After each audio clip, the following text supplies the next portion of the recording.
Volkswagen Racing stable and winning 6 national rally championships for the Volkswagen brand, it was now time for a big change. Yeah, we'd been with VW for 20 years. I just felt that I needed a change and a new challenge, and so we got ourselves a Ford Fiesta S2000. It looked like quite an exciting car to drive, and it turned out to be quite exciting, although it was left-hand drive. That took a bit of getting used to, because you've got to be very committed in all the corners and all the blind rises, and things must just happen naturally. So obviously the left-hand drive took a bit of getting used to. The 2012 season kicked off in Jan Habig's backyard with the Total Tour Natal. Most people see it as an advantage to be in the backyard, but these guys all see it as additional pressure. Yeah, it's, I think we're a little bit more cautious of the sugarcane stages because, we've been bitten quite a few times there. So I think, although it's in our backyard, as the people would say, we're probably a little bit more cautious than the average competitor in KZN. It's quite a fast-playing rally. It isn't really that hard on the cars, but the handling of the car has to be 100%. The suspension geometry has to be right.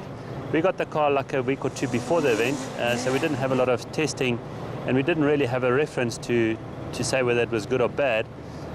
We went with like a very basic setup on the car.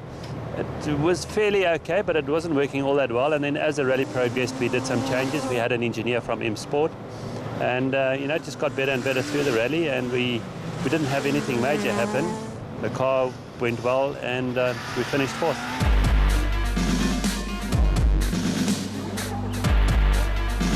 The Sasol Rally is round 2, and we usually see a lot of contenders out after day number 1. Weather is also a major contender, and from a multiple winner, what can we expect this year? The Sasol Rally is quite a tough event in terms of the punishment on the car. Your notes have to be very good on that particular event. Your commitment has to be top-notch.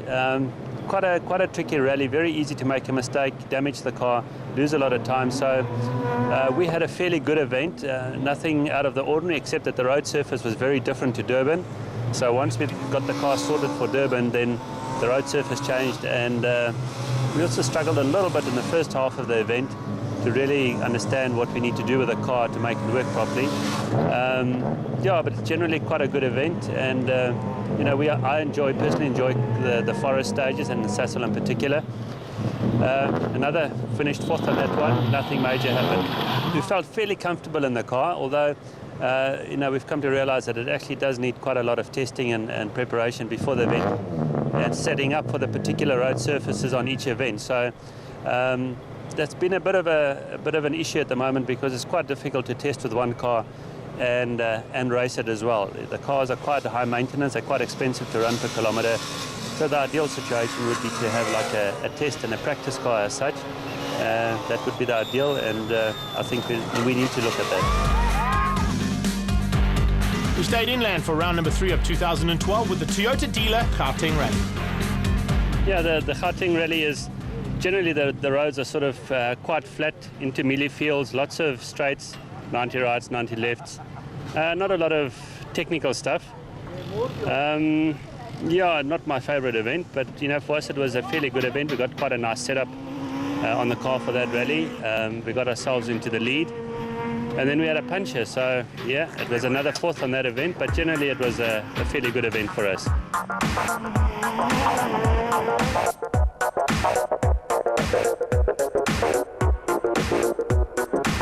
Another rally that's seen lots of silverware head to the Habig home is the Volkswagen Rally in the Eastern Cape.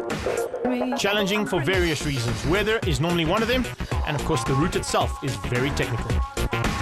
It's one of my favorite events. It's mostly in the plantations. The road conditions are quite technical and quite tough. We really enjoy those kind of events. This year we had quite a bit of rain on the rally.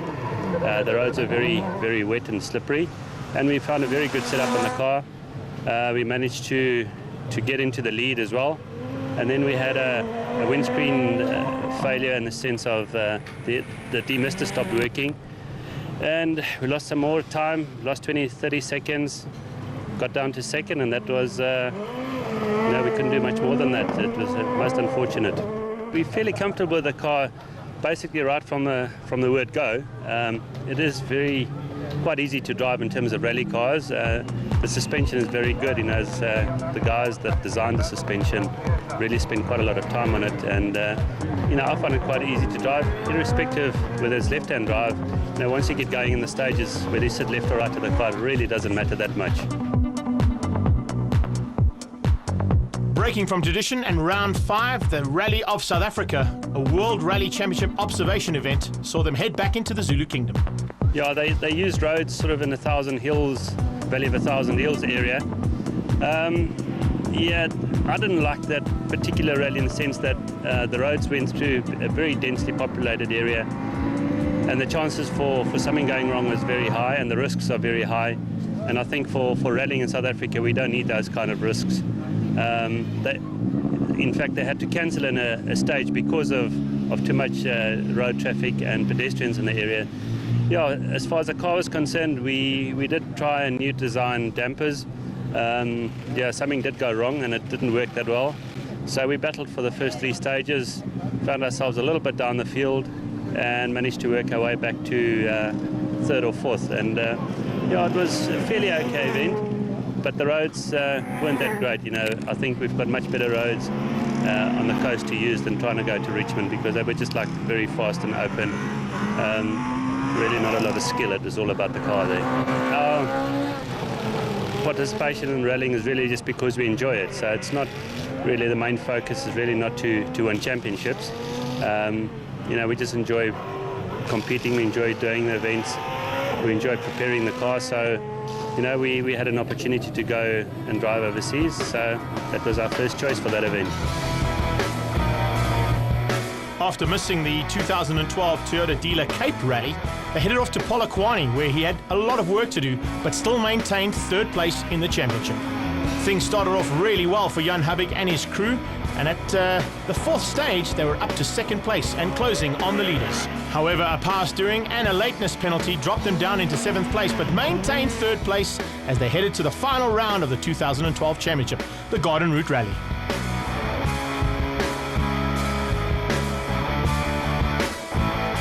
It has been a bit of a tough year, and we had a couple of issues on each event. Just not, battling to really get a clean event and get a lot of clean stages together. So this one in particular as well. The car had a couple of small niggles, and we had a small overshoot, got stopped in our own dust, got caught in our own dust, got caught behind Leroy, those kind of things, a puncture. So, every stage it's just something going on. We can't just get through it clean, and it obviously becomes a bit frustrating eventually. You have to have a very clean stage, no mistakes, no issues with the car. You have to have that nowadays, otherwise, you just sort of get stuck in the middle of the pack, and that's not the place to be.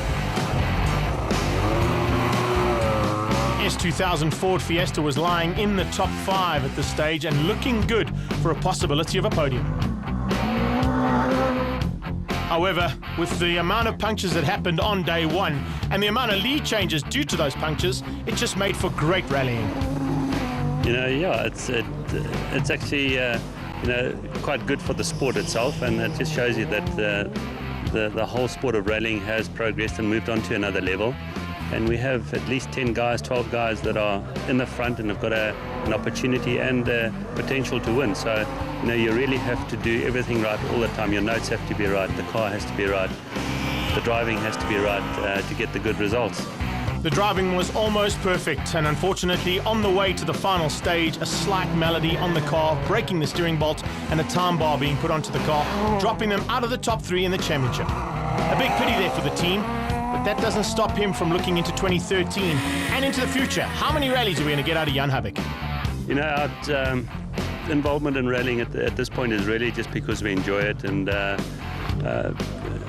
still feel quite comfortable with the driving. The guys are really stretching the limits of the cars and the driving, and we're still okay with that at the moment. So as long as it feels right and it feels good, we'll keep on doing it.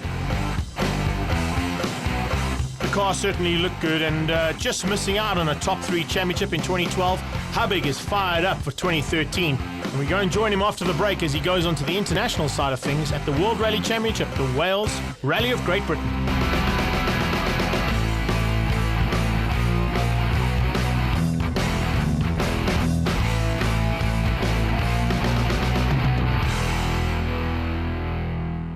Dirt, muck and grime becoming a feature on your prized vehicle? Treat your vehicle to a soothing hand wash, full valet and a clean undercarriage. Car Spa Vehicle Cosmetic Center, where cars go to re-wax while you relax. I want to rock.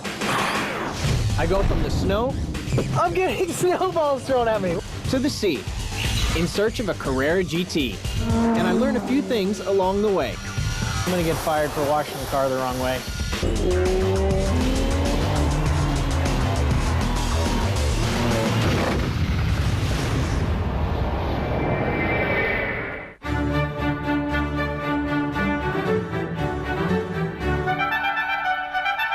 This weekend on Ignition GT, if you regularly transport rear seat passengers or frequent shopping mall parking areas, a coupe may not be the most practical choice. But when it looks this good, do you really care?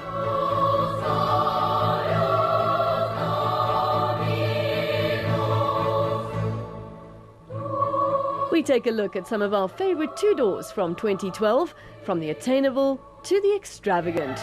That's Ignition GT this weekend only on DSTV channel 189.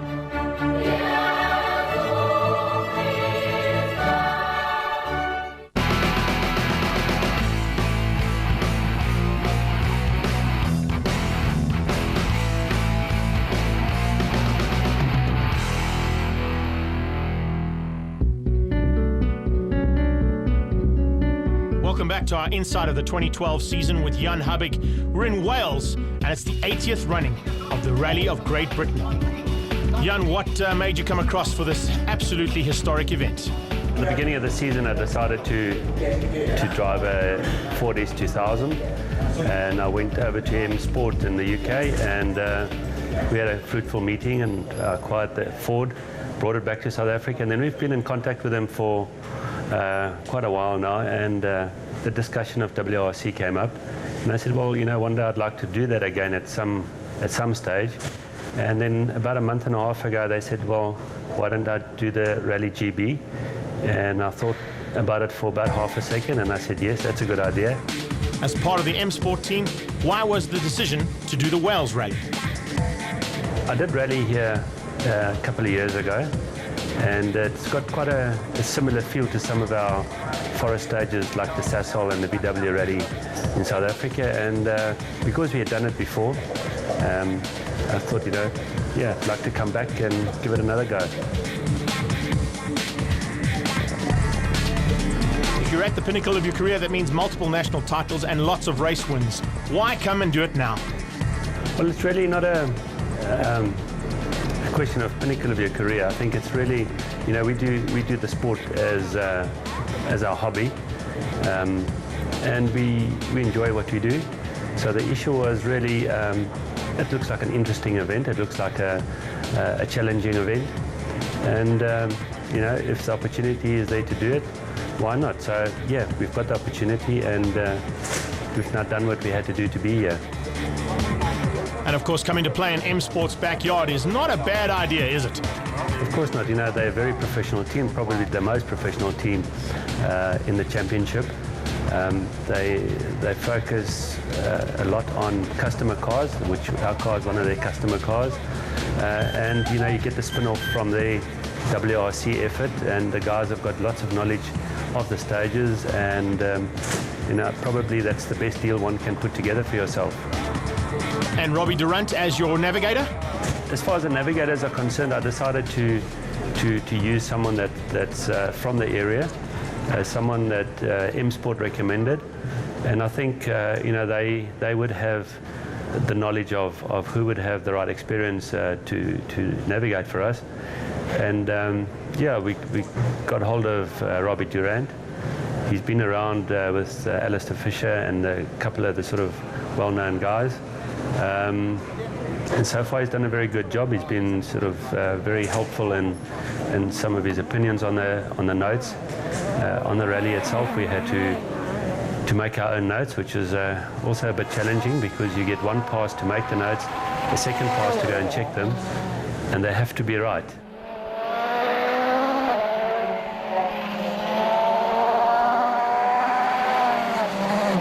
Oh, I'm having a lovely time. And at this point of your career, it's all about making things happen for yourself, isn't it? Well, my take on life has always been, no one owes us anything. If you want something bad enough and you apply your mind, I'm sure you can achieve whatever you want to. So, it's always been in the back of my mind to come back to and do a WRC rally. Obviously, one has to be a bit careful in the ones that you choose to do. And this one, I thought that would probably suit my driving style the best of all of them. But yeah, I think you just got to apply your mind and make things happen for yourself. With the World Rally Championship comes the razzmatazz, and of course Yanni Habig was in his element as he got welcomed onto the stage. Coming on, smiles to the crowd, and just step up, and it's nice to have you back. Is it nice to be back? Yeah, it's nice weather you've got here this time. It's beautiful, isn't it? We hope we can have a good run this time. The ceremonial start, of course, in the city of Llandudno in the north of Wales, as over the next 3 days we'll be heading south into the battlefields of Wales Rally GB. For the first couple of stages, the real challenge would be to get all of this into a close-knit team, get settled down, and then build up on a rhythm. But I think it's more important that we really settle down and just get into it instead of trying to do very quick times, because if you make one mistake, you'll get out of your rhythm for at least 2-3 stages, and I'd rather sacrifice 1 or 2 stages in the beginning, settle down, feel where we are, in the car and with the car, and then build on from there. Just over 400 stage kilometers to be completed and 21 special stages in Wales Rally GB. Things looked like they were going to get off to a very fine start for Jan Habig and his team. However, the biggest pressure would come from his own teammates as Talek and Prokop started to put the pressure onto Habig early on. Now remember, a couple of seasons back, both him and Douglas Judd came to play here. This time out, things would be completely different, as he was part of one of the biggest teams in World Rally Championship. Having gone through Diffnant, into Sweetlam, Myheron, and of course now into Newtown, it was time for a service. We caught up to Yanni just after stage 1 in Diffnant, and he said he took it easy. It was his first time in this type of rally, and it looked like it was quite slippery conditions out there. A lot of the drivers had very similar comments, and by stage 2 and 3, he started to make his way through the field pretty rapidly, and he was starting to build on the confidence and started to see how things worked. And we got to Newtown, had moved up to 13th place overall. Yeah, we are here, which we're glad for, but we had a very ropey start in stage 1. We started the stage in the wrong engine mode, then got the first couple of corners very wrong, and thereafter we tried to make it up, and it just got progressively worse and worse and worse through the 25 kilometers. So yeah, stage 2 was a lot better. We did some changes after I spoke to the engineer. We did some changes to the suspension, and that was a lot better. We still got the habit of dive bombing the slower corners, and that's not working for us. So I've just spoken to the engineer, and he suggests that we go in a lot slower, about 15 to 20 kilometers an hour slower into the corners, and and then work it from there. Because I could see I was braking a lot later than the guys ahead of me, and obviously that's something that we do with the S2000, so it's not working at all. It's very muddy, on especially the stages where there's lots of forests. Quite slippery. You've got to be very careful because you've got reasonably good grip into the corners, and for some other reason in the corners itself things are very slippery and sometimes quite narrow, so it's quite easy to be over careful. A little bit more cautious is not a bad effort, considering the fact that you're up against the world's best drivers. And when you think about the fact that you've still got a long way to go and 3 days of racing, it's not a bad strategy to have. What's the assessment of Yanni Habig's progress so far? I think it's been quite difficult. It's been quite a culture change to go into the WRC car from the S2000 car. And I think there's a little bit, we're still learning about driving style from a relatively short test prior to the rally. Yanni has a tendency to throw the car into the corner, and we're suffering with a little bit of sort of second and third gear oversteer in some of the slower corners. But we've made some adjustments today in service, so hopefully that'll make it a little bit easier for him. We're quite busy overlaying data with some of our other drivers to try and give Yanni the heads up as quickly as possible, and he wants that. He wants to learn, but I think the chassis is similar to the S2000 car, with having the torque from the turbo engine and some different shock absorbers on a different tyre. It's been a sort of a re-education process for him in the first morning of the rally. As we see conditions drying out, you can see the confidence is definitely growing in Habig as he starts to put the car into its paces. And finding the dry lines was quite vital at this stage. If you're able to do that, the progress was going to be made. And this one, car 16, Danny. And with the confidence growing, getting behind the wheel of his magnificent M Sport machine is definitely Habig's goal to get into the top 10 and maybe take out some of the usual contenders in the WRC. Alatia would be one of them in the Citroen.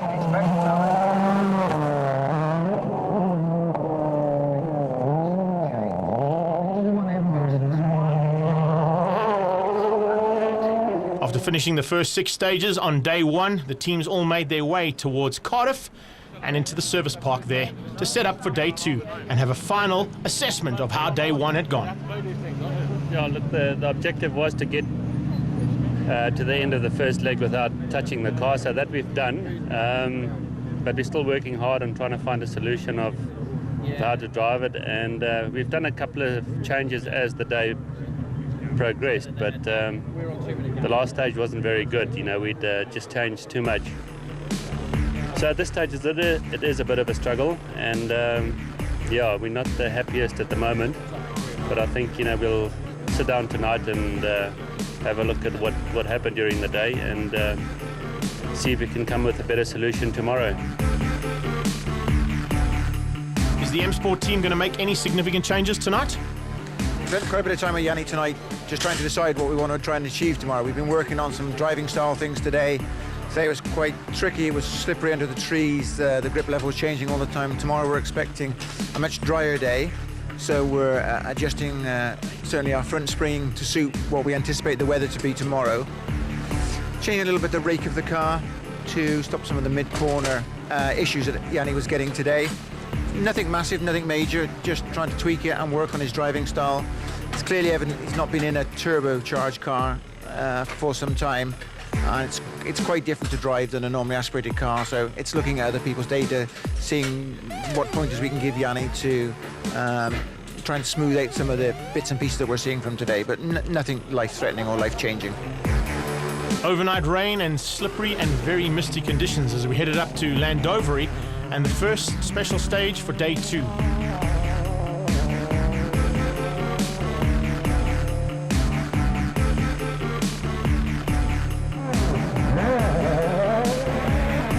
Special stage 7 into Crichen, and a couple of cars already having problems, including Yanni Habig.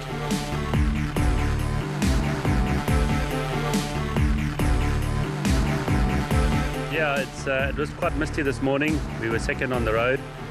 A couple of Ks in, we got onto a very tight right 9.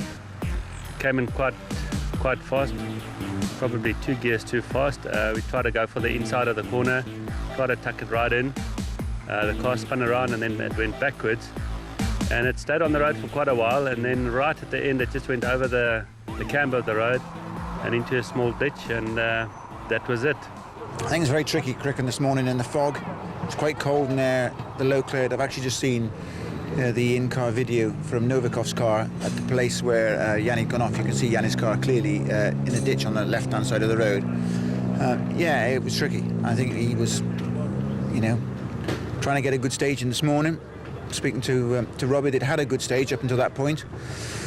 I think it's a mixture of driving in the fog and whether he's just got a little bit confused or hasn't seen, the distance to the next corner, and they've just gone in a bit hot, and the end result is the fact that we're super rallying now for tomorrow morning. And heading into day 3, similar conditions that we've seen all 3 days long. It's not going to be easy for him. And Yanni's strategy would be to keep it on the road and try and go as quickly as possible. However, starting first on the road makes it even more difficult for Habig. And you'll have to see where all the tricky bits of these new stages are going to be thrown at him. Yeah, we're first on the road, so that is a little bit of a eye-opener because we've been using the guys ahead of us, their brake marks, so we've got to find our own. Yeah, we're just sort of trying to make the pace notes work better for ourselves. We're just trying to find a way to make the car go quicker through the corners and stay more stable. So really it's just like a practice exercise, yeah, just to see if we can make everything work better. So for stage 18 and 19 of the day, it's a rerun of Riola and Walters Arena. And with that 30-minute penalty being given to him on day 2, he's now in the Super Rally, but still in contention for the times that have been set by his teammates. Oh, look, it's to sum it up, probably quite a tough event for us. We didn't quite sort of achieve what we set out to do. But you know, that's part of the sport, is to overcome what is difficult. And you know, the one thing that really stands out for me is that if you want to come and do this type of event, your preparation has to be a lot more intense. You know, just going for a small test of 50 Ks before the time is really not good enough at the level that the guys are operating at. And the biggest lessons learnt on this event?